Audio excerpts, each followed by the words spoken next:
It doesn't matter what year you are. I'm head of the associates. If I give you an assignment, you do it. Hey, everybody. This is your daily dose of all things royal. Welcome back, my gorgeous, good looking friends.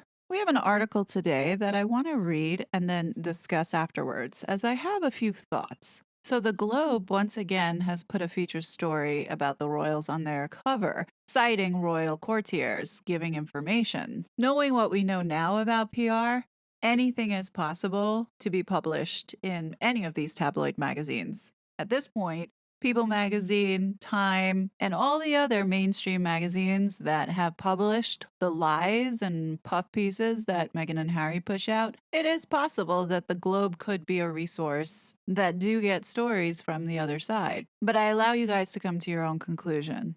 So it begins. So the world exclusive headline, Cowardly Charles is Harry's hostage.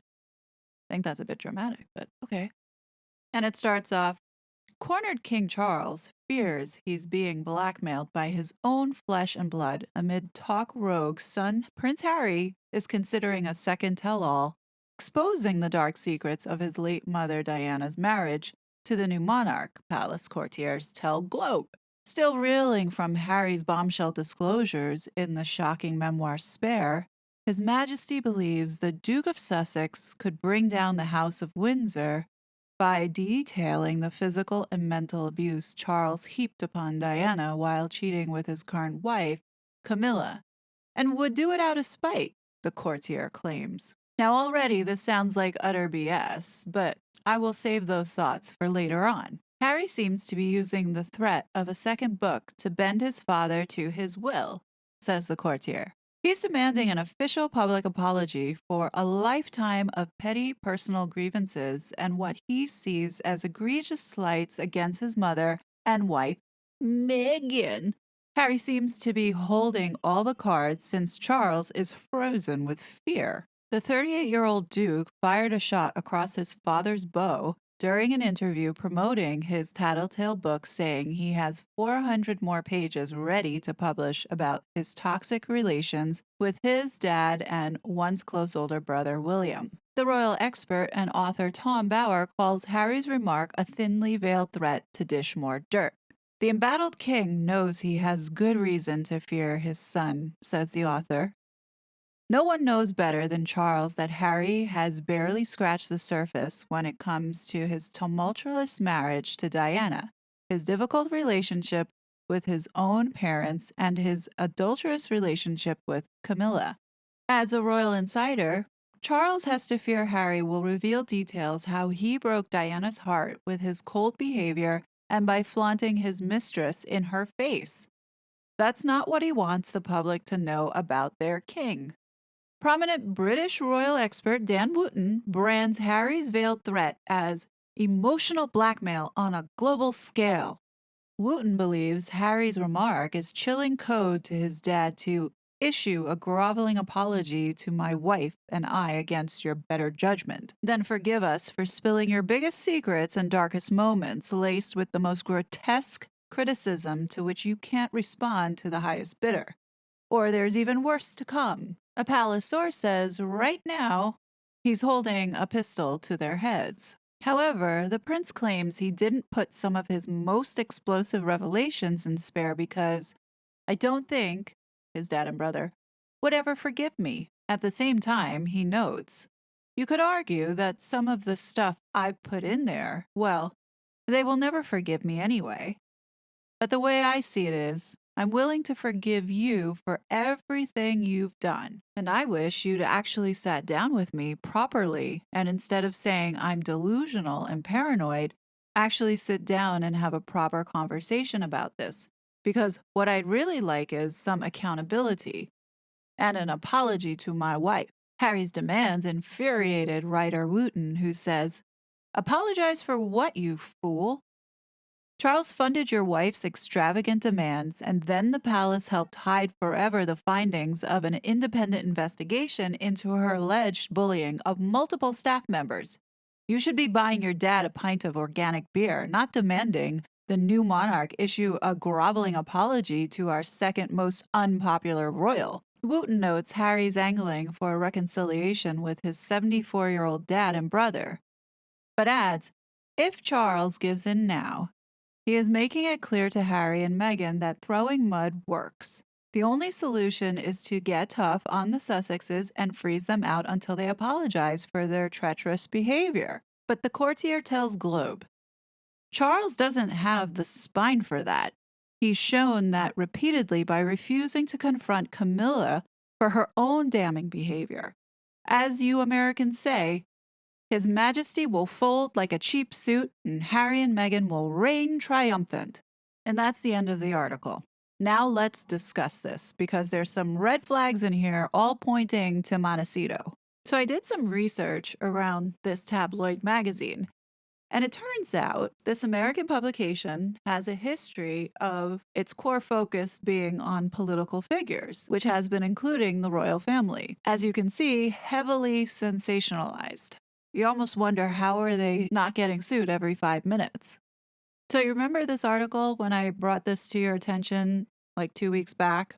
In this particular article, one of the things that I commented on was the fact that they mentioned the courtiers. And that was like the first time I really saw an American tabloid ever say a royal courtier or senior level courtier being quoted. And around that same time, Harry was doing all his interviews and talking about leaking and planting. And if you hear a royal correspondent or insider source or royal source, it is the palace leaking. So he's disclosing all of this and he's speaking from a place of truth because he is guilty of doing it himself. I'm leaning now to believe that Meghan put this out herself.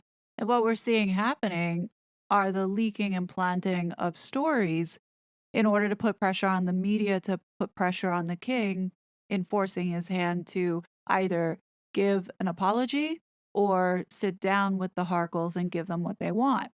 You can be sure that Meghan will never have an audience with the king ever again. So I went back and looked at a few of the articles that had the most ridiculous headlines, such as this one, and noticed that the writing was different. So when they would talk about the piece, they would not reference that a royal courtier or a royal correspondent had given inside details. It just always said an insider or a royal insider. They even referenced the biographers like Lady Colin Campbell in this one. I spot checked a couple more and it's pretty much the same, where they don't necessarily say that a palace source or a senior palace source or a senior courtier at the palace. So going back to this article from the beginning, I'm leaning towards believing that this is something that the Harkles put out themselves in a targeted campaign to pressure King Charles even further by not only discrediting him, making him look weak, and the red flag that I raise from it is the very last paragraph where it says, but the courtier tells Globe, Charles doesn't have the spine for that. He's shown that repeatedly by refusing to confront Camilla for her own demanding behavior. As you Americans say, His Majesty will fold like a cheap suit, and Harry and Meghan will reign triumphant.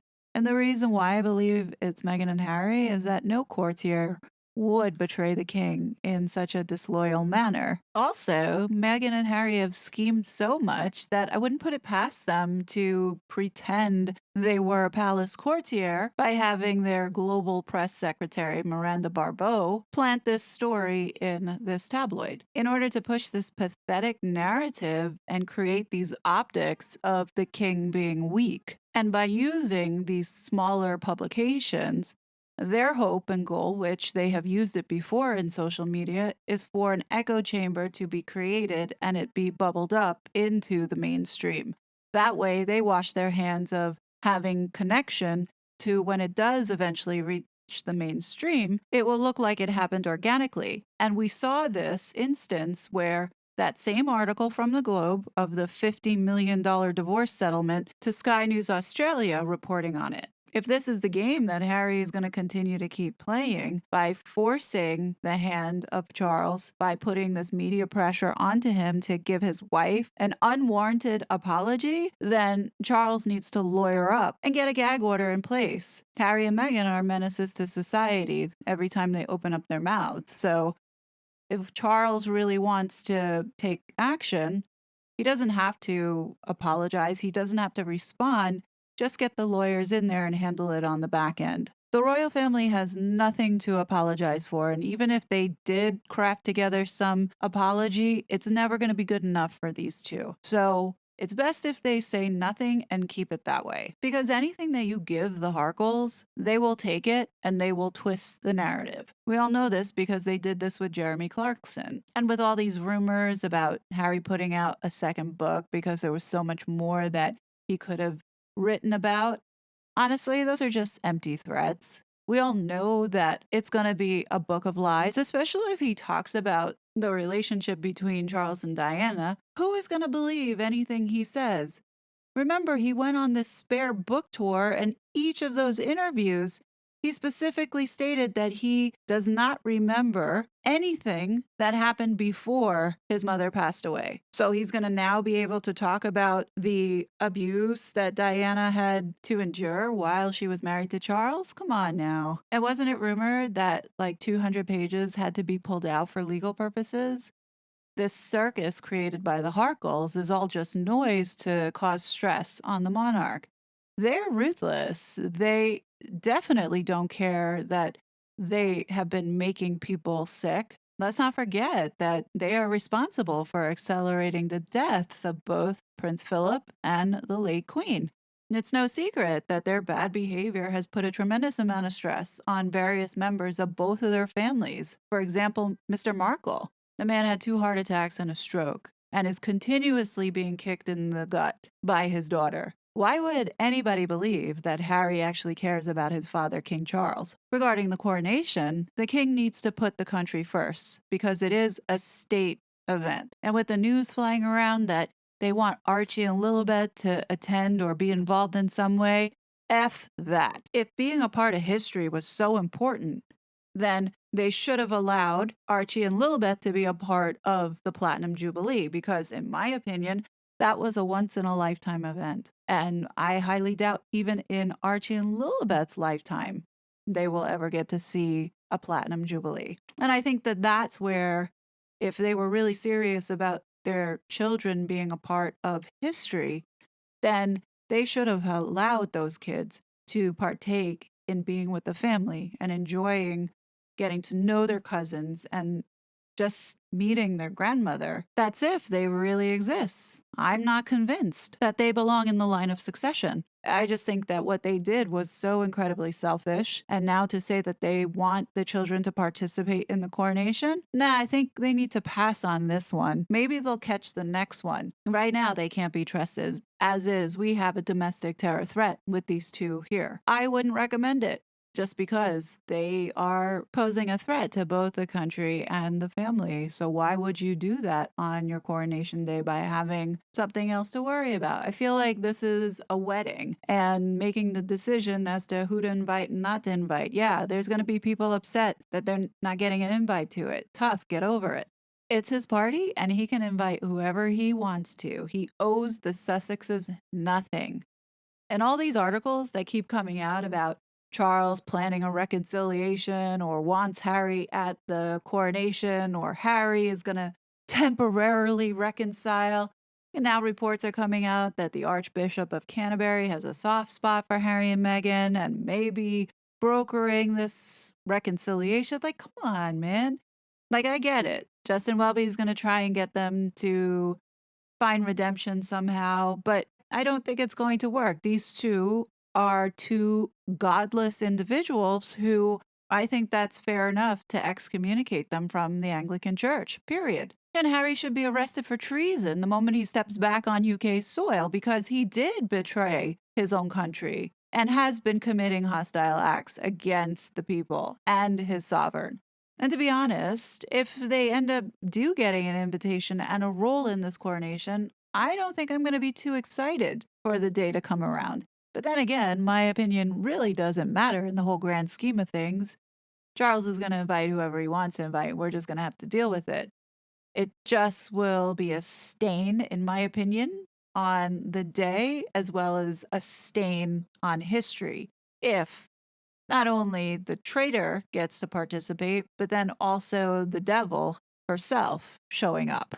So that's just my opinion. Anyhow, one thing is for sure, we're going to continue to see these will they, won't they be going to the coronation all the way up until the coronation. So yeah, I'm going to try my best to weed through them and call out certain things. I thought that this was important to bring up because I do believe that it's their camp putting this crap out to put pressure onto King Charles. So keep your eyes out. What do you guys think? Do you think Meghan and Harry are putting out these lower tier tabloid puff pieces and posing as the royal family sources in painting this narrative? Let me know your thoughts. But as always, I will be back soon with more content. But until then, please be safe, and I will talk to you later.